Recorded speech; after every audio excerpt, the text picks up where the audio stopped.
নমস্কার, মিঠু রান্না করে সবাইকে ওয়েলকাম। আজকে করেছি চিংড়ি বিরিয়ানি। দেখো রাইসটা কত সুন্দর ঝরঝরে হয়েছে, আলুটা দেখো পুরো নরম হয়ে গেছে। ফুল ভিডিও আপলোড করছি, সবাই দেখে নিও। ভালো লাগলে লাইক কমেন্ট করো। এখানে বসিয়ে দিলাম, সাথে দিয়েছি রসুন, দিয়েছি প্রায় 8-9 কোয়ার মতো রসুন দিয়ে দিয়েছি, আর গোটা গরম মশলা আর নুন দিয়ে জলটাকে বসিয়ে দিলাম। আর এখানে করলাম হচ্ছে গিয়ে চালটাকে ভিজিয়ে রাখলাম 8 ঘন্টার জন্য। এখানে পেঁয়াজ দিলাম, আদা দিয়ে দিলাম, আর রসুন দেবো, রসুন দিয়ে দিলাম। এবার এটাকে মিক্সি করে নিচ্ছি। এবার এই পেস্টটা করে নিলাম। এবার এখান থেকে কি করব, রসটাকে বের করে নেব একটা সেকনির সাহায্যে, এরকম করে।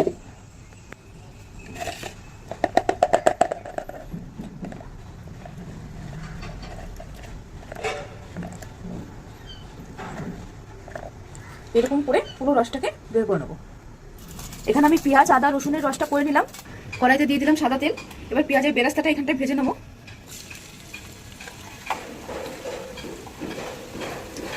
আলুগুলোকে না আমি সব এরকম করে একটা কাঁটা চামচের সাহায্যে সব ফুটো ফুটো করে দেবো। ওতে কি হবে, রসটা ভালো ঢুকবে।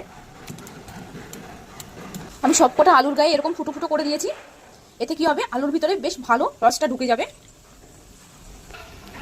এরপরে দিয়ে দেবো কাশ্মীরি গুঁড়ো লঙ্কা।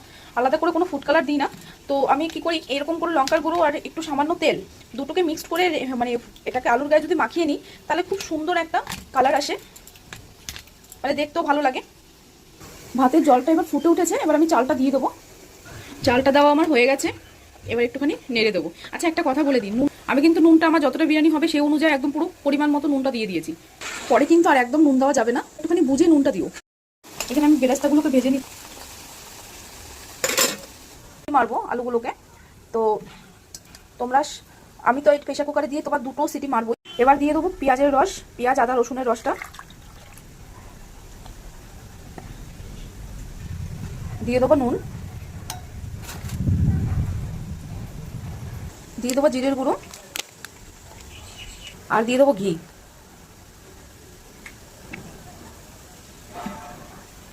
আর দেবো বিরিয়ানি মশলা, দুধ দিয়ে দিলাম, আর দিয়ে দেবো গোলাপ জল, কেওড়া জল। এবার ভালো করে মাখিয়ে 2টো সিটি মেরে নেবো। ভাতটা কিন্তু 90% হয়ে গেছে, এবার নামিয়ে দেবো আমি। এখানে চিংড়িগুলো ভালো করে পরিষ্কার করে ছাড়িয়ে নিয়েছি। আর এখানটায় রয়েছে আদা রসুন আর লঙ্কা আর পেঁয়াজের পেস্ট। একটু কেওড়া জল দিয়ে দেবো, আর দিয়ে দেবো গোলাপ জল, আর দিয়ে দেবো পরিমাণ মতো নুন, একটু সাদা তেল, আর দিয়ে দিলাম বিরিয়ানি মশলা, আর দিয়ে দেবো লেবুর রস।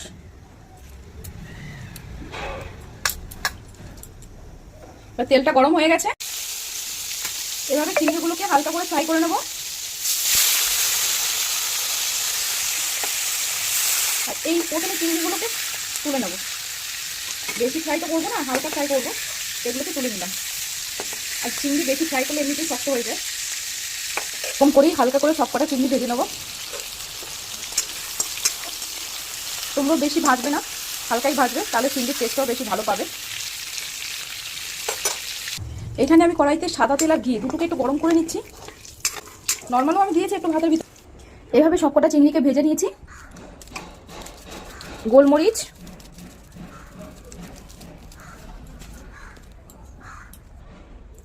গোলাপ জল, কেওড়া জল, মিঠা আতর, বিরিয়ানি মশলা,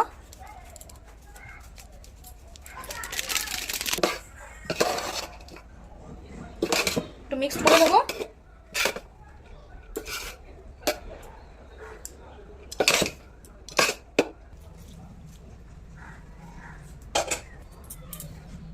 কিছুটা ভাত তুলে নিচ্ছি সেকেন্ড লেয়ারের জন্য।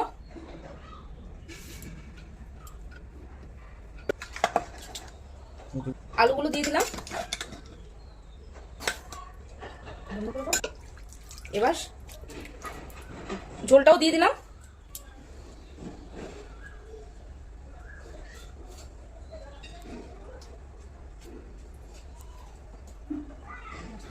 এইভাবে সুন্দর করে সাজিয়ে দিলাম। গোলাপ জল, কেওড়া জল, বিরিয়ানি মশলা,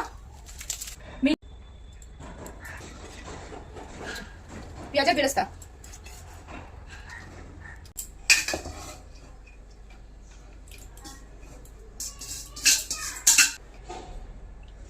উপর দিয়ে একটুখানি গোলাপ জল ছড়িয়ে দিলাম, কেওড়া জল, মিঠা আতর, বিরিয়ানির মশলা, সামান্য একটু দুধ দিয়ে দেবো, কাঁচা দুধ, ঘি দিয়ে দিলাম। ফ্লেমটা হাইতে রাখবো 10 মিনিট, আর 15 মিনিট লাগবে একদম লোতে। তারপরে বন্ধ করে দিয়ে আধ ঘন্টা রেখে তারপরে সবাই সার্ভ করতে পারবে। তো তার আগে আমি বলে দিই, আমি এরকম আটা মেখে চারদিকটা এরকম আটকে দিয়েছি, আটকে দিয়ে তারপরে রেখেছি। আর এটা ডাইরেক্ট একদমই বসাবে না, তো রুটির চাটুই যেরকম থাকে না, রুটির চাটুই এই টাইপের জিনিসের উপরে বসাবে। দেখো আমি বসিয়েছি, এই যে দেখা যাচ্ছে না, যাই হোক।